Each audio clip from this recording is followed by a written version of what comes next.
पृथला विधानसभा क्षेत्र से कैंची के चुनाव चिन्ह पर लड़ रहे निर्दलीय प्रत्याशी नैनपाल रावत का क्षेत्र में पातली, आमरू, दूधौला, सिकंदरपुर, बाबाजी का नंगरा एवं गंगा भिकुका में आयोजित जनसभाओं में जोरदार स्वागत किया गया। इस दौरान नैनपाल रावत ट्रैक्टर पर सवार होकर तो कहीं साथियों के कंधों पर सवार होकर कार्यक्रम स्थल तक पहुंचे। गांव दूधौला एवं नंगला भिकुका में हजारों लोग नैनपाल रावत के समर्थन में उमड़े। उपस्थित सरदारी ने नैनपाल रावत का बड़ी माला डालकर एवं पगड़ी पहनाकर स्वागत किया। इस मौके पर उपस्थित 36 बिरादरी के लोगों ने नैनपाल रावत को जीतने के लिए मिलकर काम करने की रणनीति बनाई और कहा कि नैनपाल रावत जन जन के प्रिय हैं और पृथला विधानसभा क्षेत्र की जनता का प्यार और समर्थन उनके साथ है। इस मौके पर नैनपाल रावत ने लोगों से चुनाव चिन्ह कैंची पर निशान लगाकर विजयश्री दिलाने का आह्वान किया। उमड़ी भीड़ जनसैलाब से उत्साहित नैनपाल रावत ने कहा कि आप लोगों के प्यार और आशीर्वाद से ही मुझे पहले भी ताकत मिली और फिर एक बार आप लोगों के आशीर्वाद से ही मैं चुनावी मैदान में उतरा हूं।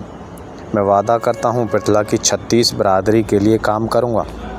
नैनपाल रावत ने कहा, 24 घंटे दिन रात आपकी सेवा में हाजिर रहने वाला विधायक हूं। मेरे द्वारा आप सभी के लिए 24 घंटे खुले हुए हैं। नैनपाल रावत ने कहा कि पृथला विधानसभा में कभी किसी बहन बेटी की बात हो, मंदिर मस्जिद गुरुद्वारों की बात हो, समाज की बात हो, आपका भाई नैनपाल कभी पीछे नहीं हटा। आपने मुझे विधानसभा में भेजने का काम किया तो पृथला विधानसभा में विकास कार्य करने में कोई कमी नहीं छोड़ूंगा। इस अवसर पर अलग अलग गाँव के लोगों ने नैनपाल रावत को पूर्ण समर्थन देकर विजयी बनाने का आश्वासन दिया। देखिए, आज हमारे चुनाव प्रचार का 6वां दिन है और ये लगभग 26वां 27वां हमारा गांव है। लगातार लोगों के बीच में जा रहे हैं, अपनी बात कह रहे हैं और लोग बखूबी, क्योंकि पूरा 5 साल उन्होंने मेरी सेवादारी को देखा है, तो लोगों में जोश है, जुनून है। देखिए, मैं आपको एक बात बताऊं कि एक बार इंडिपेंडेंट जीतने के बाद, क्योंकि इंडिपेंडेंट जो व्यक्ति जीतता है वो सहानुभूति और जो परेशानी या आंसुओं से जीतता है। लेकिन मैं भी ये देखना चाहता था कि 5 साल में मैंने मेरी जनता में से क्या कमाया है और मुझे ऐसा लग रहा है कि जैसे मैंने 36 की 36 बिरादरी को, जो पहले थी तो वो थी और उसमें हजारों लोगों का बेड़ा मेरा और बढ़ गया है और हजारों लोग मेरे साथ जुड़ गए हैं और मेरा काफिला दिन पे दिन बढ़ने में है। चुनाव प्रचार का जो अभियान है वो बहुत तेज़ी से आगे बढ़ रहा है और ज़्यादा लोगों से, क्योंकि जब सामने वाली चीज़ें अच्छी मिलती हैं तो व्यक्ति के कदम भी अच्छे उठते हैं। आज मुझे कोई ऐसा गांव नहीं है जहां ट्रैक्टरों से या कंधों पर बिठाकर मेरे युवाओं द्वारा, और आज तो हद ही कर दी, मेरे इस गांव के जो सरपंच है जिले सिंह, वो स्वयं मुझे कंधे पर बिठा करके लेकर आए। तो मैं तो आज उनका ऋणी भी हो गया हूं और मैं अपनी जनता का भी ऋणी हूं। इस तरीके से लेकर मुझे स्वागत और सम्मान मिल रहा है। नैनपाल जी, कुछ प्रत्याशी ऐसे हैं जो आरोप लगा रहे हैं आप पर, कभी आपके घर की बात करते हैं तो कभी विकास पर उंगली उठाते हैं, क्या कहना चाहेंगे? देखिए, ये जनता है, ये सब जानती है। मैंने तो उनके विषय में कुछ बोला नहीं और ना बोलने का कोई फायदा। जब जनता है, ये जनता जानती है, तभी तो मुझे पिछली बार 16,000 वोट से जिताया और अब ये जो बोल रहे हैं उसका जवाब मेरी जनता जनार्दन, मैं अपने मुंह से उनका नाम लेके क्यों खराब हूँ। जनता जनार्दन 8 तारीख को रिजल्ट आएगा, 8 अक्टूबर को, उसमें पता लग जाएगा। 5 तारीख को वोट डलने वाली है।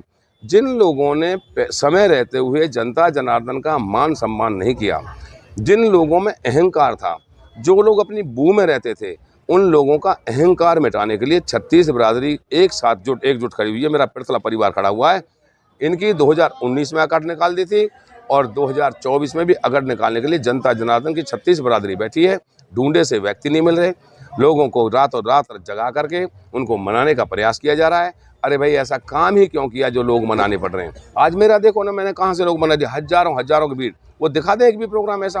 तो ये तो एक जनता को इन्होंने केवल वोट का साधन समझा, मैंने जनता को जनार्दन समझा। ये जनता को केवल चुनाव में भगवान मानते थे, मैं जनता को बराबर भगवान मानता हूँ, इसकी पूजा भी करता हूँ, इसकी सेवा भी करता हूँ और इनके साथ ऐसे रहा जैसे मैं आम आदमी हूँ।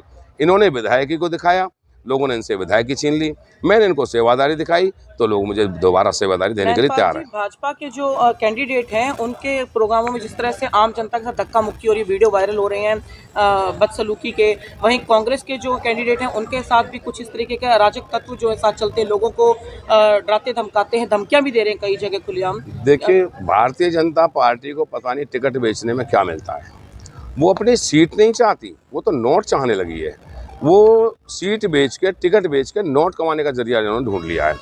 जब इन्होंने देख लिया कि 2019 में जिस प्रत्याशी को इन्होंने भाई को टिकट दिया उसकी जमानत जब्त करने का काम छत्तीस बरादरी ने किया, क्योंकि भारतीय जनता पार्टी एक प्रकार से पृथ्वी में नैनपाल है और भाजपा को जगाने वाला, खड़ा करने वाला इस क्षेत्र में मैं हूं।